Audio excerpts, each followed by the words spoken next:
Ben Sabirov Beşeri, Türkmen Hocalığı Ürgenç Tümeni Vatanperver Küçesinde Miraplar Mahallesi'nde yaşıyorum. Şu hakim yardımcısı yardımında şu transport vasıtasını satıp aldık 32 milyonga. Emmesi yaxşı, yardımı teyip durdu, el yurtka, üyge. Derametimiz hem yaxşılandı. Şimdi hizmeti olsa elde etemiz, üyde etemiz. Yılının İş kılıp yılına bir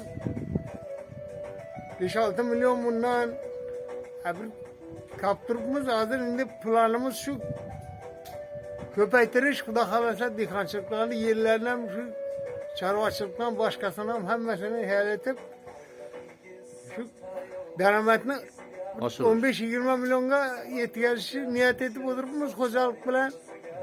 Rahmet hakim yardımcılarına şu kelip havarımızı alıp şimdi yardımlarda ne bosa yardım sorap tuttular hal ahvalımızı.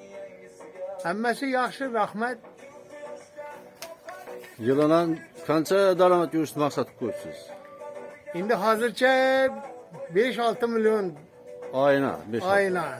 Bunda yılına Şimdi Xuda kalırsa yılına şu köpeytirişe hareket kılamız bir 20 milyon, 25 milyona etkilişini niyet edip oturup bu sağlık, esallık olsa. boladı. Rahmet.